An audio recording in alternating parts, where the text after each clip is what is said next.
Hi, welcome back. This is Jack from tofluency.com along with me, Kate. Yeah, and today we are going to give you listening practice. And we do this by just having a natural conversation in English. And today our topic is going to be jobs. Yes. Jobs. So be sure to check out the description for the words and phrases that we use in this lesson. And also check out tofluency.com because I have some great stuff there for you too. Okay, so today we're going to talk about jobs. Mm-hmm. We're going to talk about the first jobs that we've had, different types of jobs we've had. Mm-hmm. And also we're going to talk about our dream job. So we can start thinking about that now.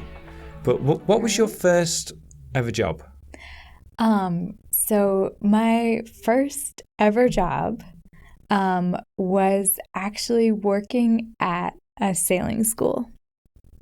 So eventually I became a sailing instructor, but in the beginning I was just a helper. So I would help move boats and tell people who wanted to rent the boats what to do and where to go. So we rented kayaks and small sailboats and small catamarans. And that was the beginning of my working career. Very cool. Yeah. How old were you? I was 15. Right. Mm-hmm. Was that like a summer job? 16. It was a summer job. And is that common around that age in America? I think that because we have a longer summer break than a lot of other countries, I think it's pretty common for American teenagers to have some kind of a summer job. Right. Mm-hmm. So yours was working at a sailing school. Yes. But you didn't teach sailing at first? No. That came later? That came later. I had to work my way up to that. And, well, of course, my very first job was as a babysitter. Yeah. So I actually became certified to babysit, and I babysat for our neighbors' children for several years. Yeah, growing up watching American movies, that seemed quite a common thing to babysit. Yeah. And what age were you when you did that? I think that I got my certification when I was about 12. So probably from the time that I was 12 until, much later. Mm-hmm. It was not a regular job, but every couple weekends or so, I would do some babysitting.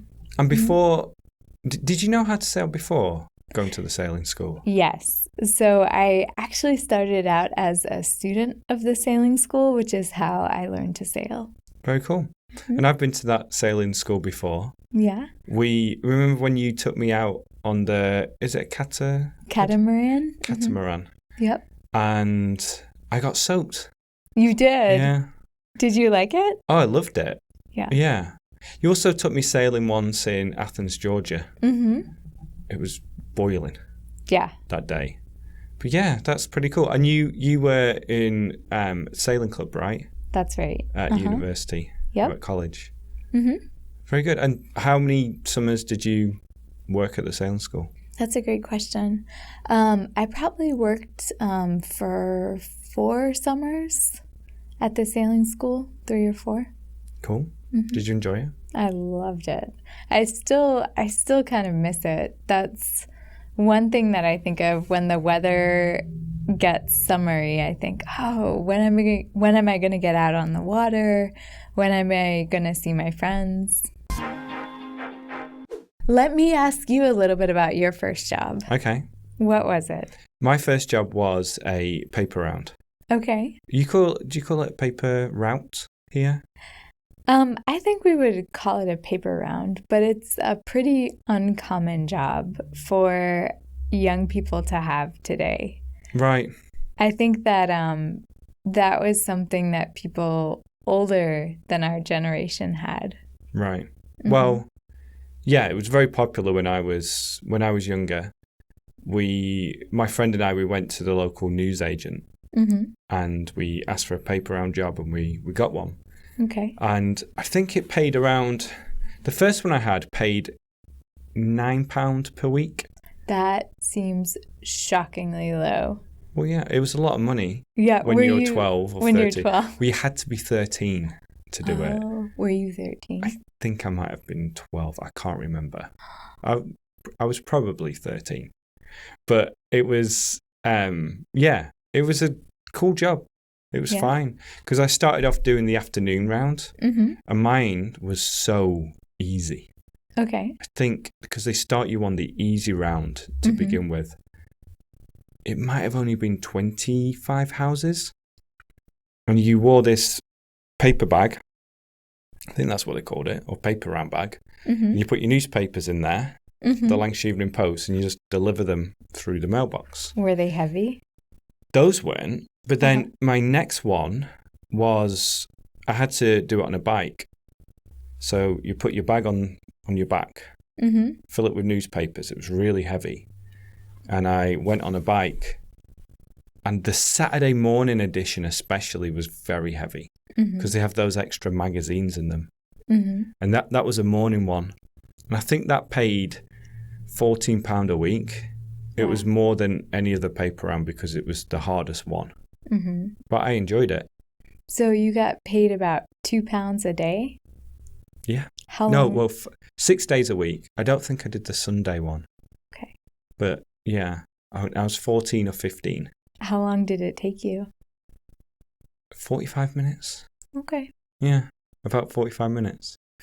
And then, after the paper round, I know you want me to talk about this. I had the milk round. I know. You had a milk round. Yeah. Okay. I think that there is no one in our generation in the United States who had a milk round. I wonder if they still do it in the UK. I don't know. It's not as...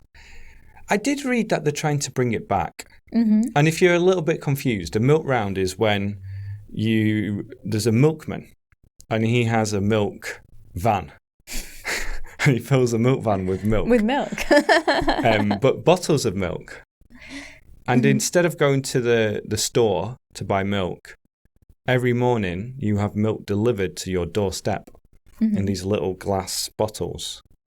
And they had different colour tops, silver, red and blue, I think. And silver was whole milk. I think red was skimmed and blue might have been half and half, something like that. And we used to stand on the back of the milk van. This is crazy to me. This seems so dangerous. It was. Yeah. And at 5 a.m, we get picked up. It took us 2 hours. Wow. And so he'd shout out, 2 silver. So you grab 2 silvers, you you can't walk, run to the door, put the silvers down, take the empty bottles, and then put them back in the crate, the milk crate. And I did it. I only lasted a few weeks because it was the middle of winter. And my friend was small, so he could duck under the van. But my head was like sticking out and your hands were frozen because you were collecting those empty milk bottles that were freezing. I cannot imagine that. Yeah. I can't imagine it. But that wasn't my most dangerous job. What was your most dangerous job? At the driving range. Oh. Did I ever tell you about that job? I think you might have told me a little bit, but clearly there's more to talk about. Well, so at the golf driving range, I think I was 15, and then I was doing the milk round, and then we realised that we could get paid £5 an hour instead of £2.50 an hour to work at the driving range. But they started all the new people in the wrong way. Uh-oh. What did they do? Well, they gave you one of those like tubes to collect. You had to stab on the ball and it'd go up. I think it held probably 20 balls, this little tube. And they'd say, okay, go to the 150-yard line, which is the most popular range to hit when you're practicing golf, and go collect the golf balls. And they did it. They put us out there at peak hours. And they gave us a helmet. So like a motorcycle helmet. And if you go to the driving range and you see some kid with a helmet on, collecting golf balls. That's an immediate target. Oh, no. So everyone would just aim for you, and it was dark, and you just didn't see these balls coming, and they just hit you in the back, hit you in the leg. Was it really painful? Yeah. I mean, getting hit by a golf ball. It's incredible that they did it before health and safety went crazy and banned those kinds of jobs. So yeah, that was a job I did for a little while, but it got a lot better because I only worked Sundays after a while. And the Sunday job was easy because nobody went to the driving range on a Sunday because they were playing golf. Right. But then you get in one of those carts, what are they called, like the quad? We call them golf carts. Well, it wasn't just a golf cart. It was more like a buggy. Like a dune buggy? Yes. Okay. And then it had this thing on the front where it would collect the golf balls. So we collect the golf balls. No one would come. And then we'd hit the golf balls. Yeah. So it was a fun thing to do. Did your golf game get a lot better? A lot better. I would imagine so. Yeah, a lot better. I bought some golf clubs there and started to play a lot of golf. Yeah. Do you miss golf? I'm going to start playing again. Great. So yeah, that was an interesting job. What other jobs have you had after sailing school? After sailing school, to be honest, most of my jobs have been teaching jobs. Yeah. So I've been an ESL teacher abroad and online. I have also been an English language teacher to American students. So I've taught English language arts, which is like literature and reading and writing. And I've done that in public schools. And then I'm about to be an assistant teacher. So most of my jobs have been teaching in one way or another. Yeah. Yeah, and we lived in Spain for a couple of years, and we both taught English there. Yeah. Which then led to all of this now. All of this, yeah. Yeah. Did you have any jobs at college? I mostly was focused on studying, and I was the captain of the sailing club, and I had sailing club. Well, it was like a sport, but it was also kind of an intramural recreational sport. So we competed, but it was also a lot of just more relaxed activities. Right. We weren't a college competition. No, and that's important because in the UK, if you'd say I'm on the football team or the rugby team, it doesn't mean that much. People don't watch this, but in America, when you think of the football team, then 100,000 people are watching. Yeah, but the sailing club, you only had 20,000 watching. Yeah. 20,000. No, it was all very relaxed, but we were competing against some schools that had very competitive programs. Right. They beat us. Yeah. They beat us. Yeah.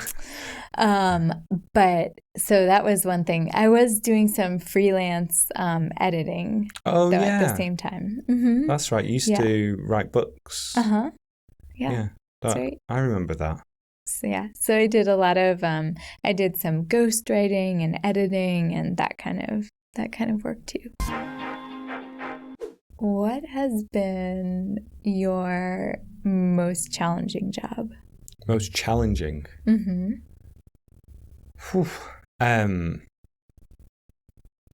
first thing that comes to mind is teaching teenagers in Spain.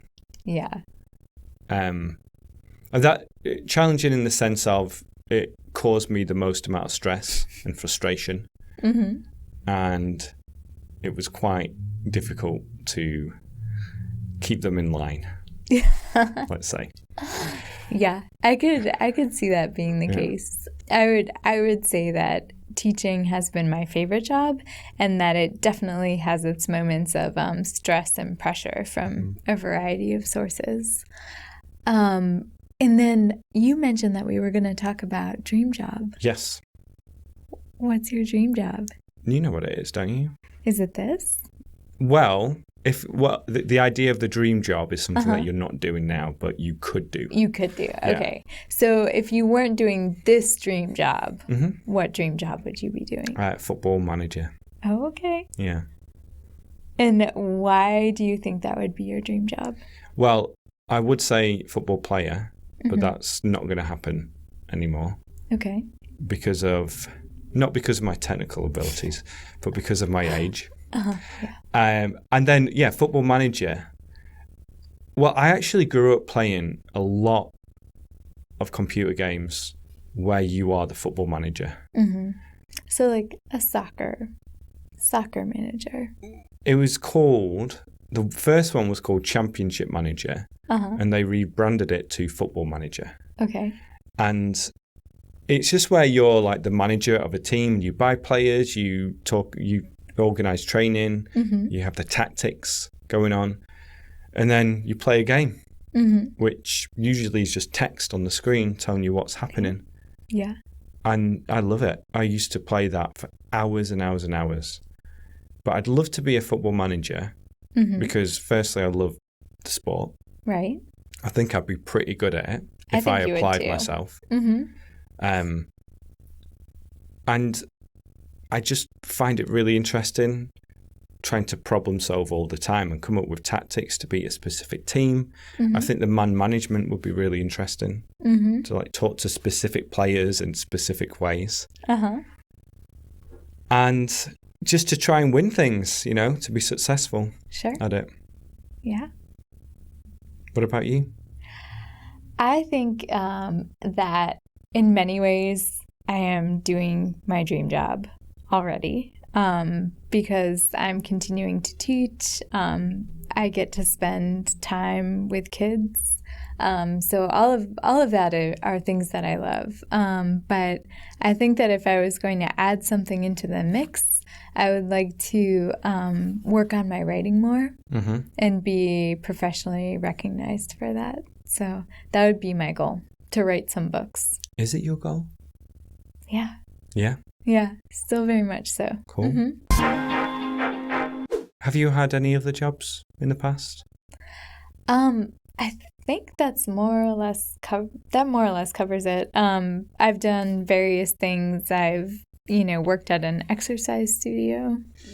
I've done different permutations of teaching. Yeah. So teaching corporate clients, teaching one-on-one lessons in English. But yeah, there's that thread of teaching kind of woven through it. Yeah. I think I've probably had about 30 jobs in the past.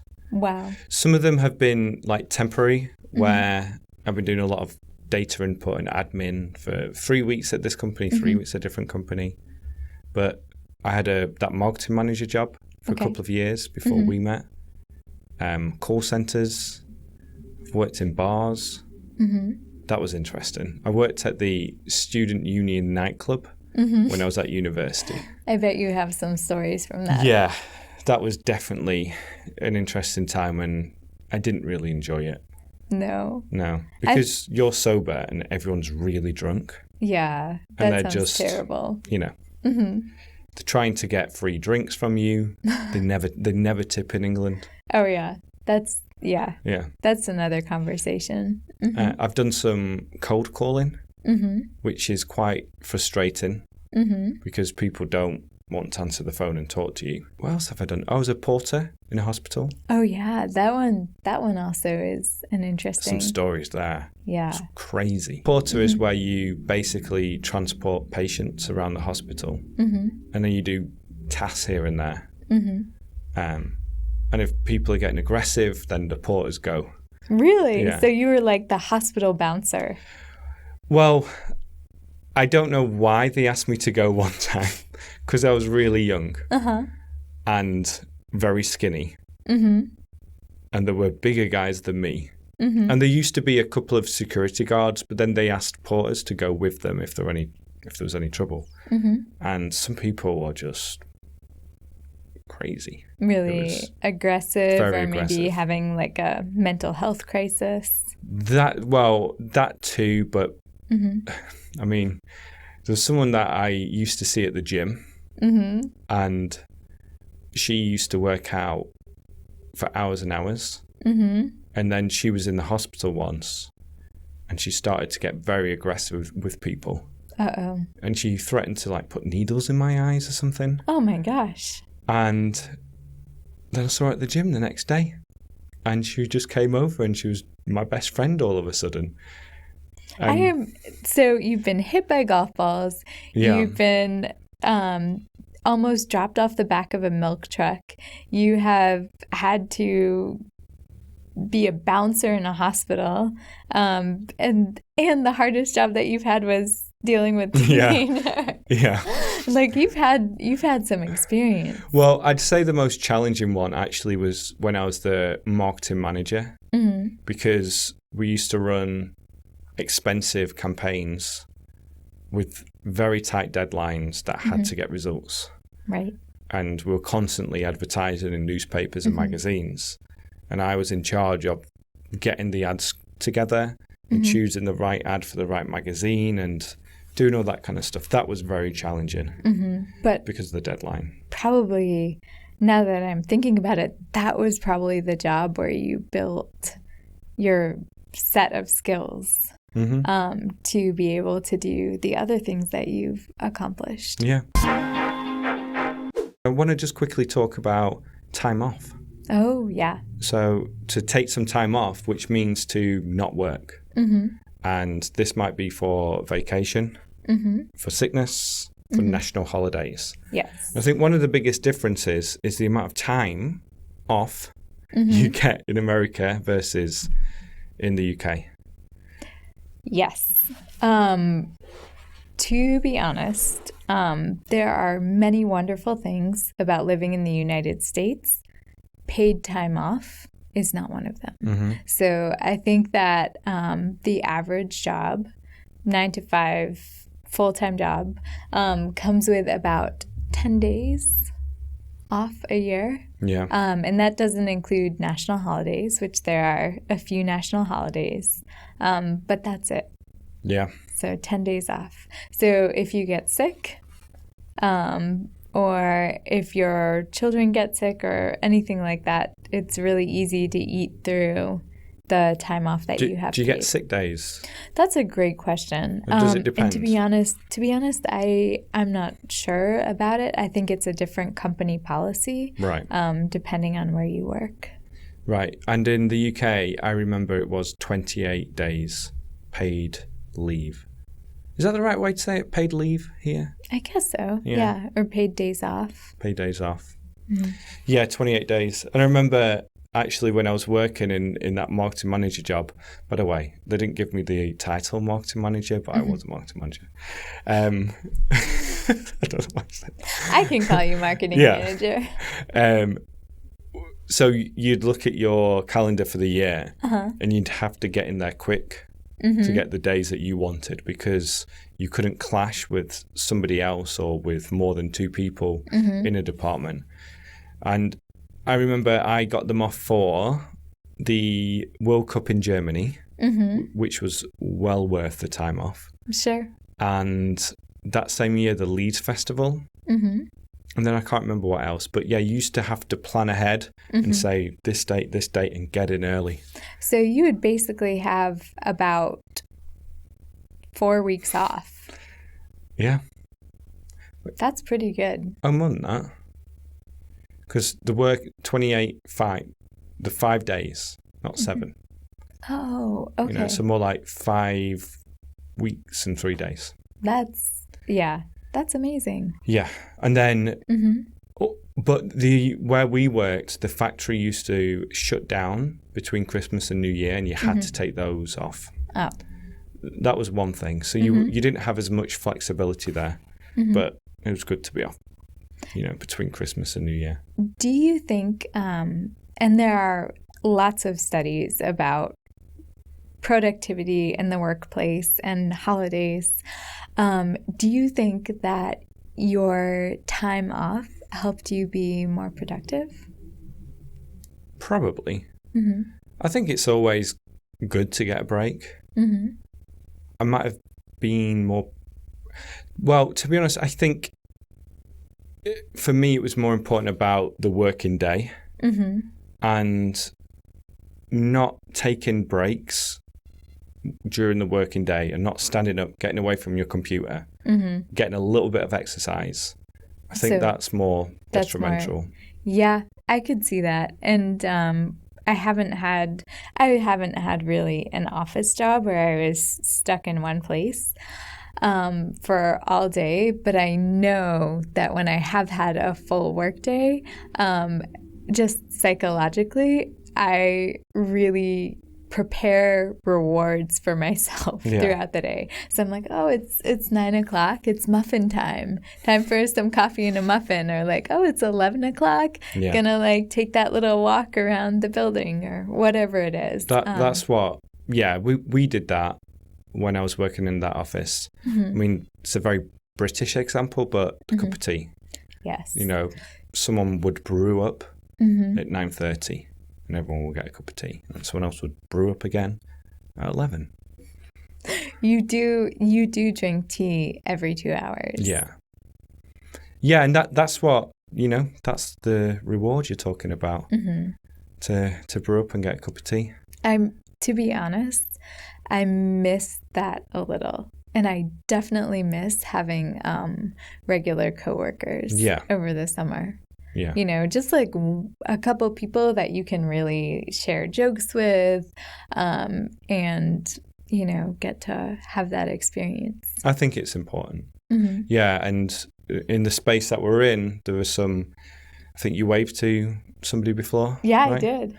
So there are other people who work here in the different offices. So I do get that interaction. Yeah. And it's important.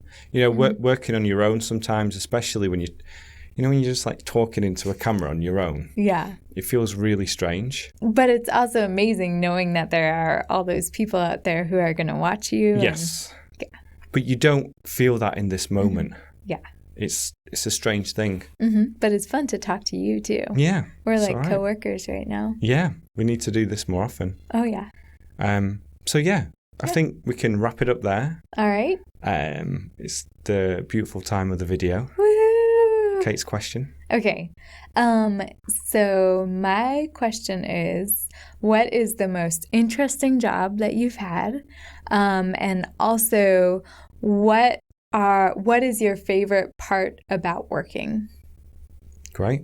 Mm-hmm. Great. Most interesting job you've had and your favorite part about working. Perfect. All right. Well, again, thank you so much for spending this time with us. If you want to get some resources based on this conversation, then check out the Fluency program. Full details will be in the description. And why not share this conversation with a friend? Or a coworker. Very good. Very good. You can come again. Thank you. All right. Well, thank you again for watching, and we'll speak to you soon. Bye-bye. Until next time. Bye-bye. Bye.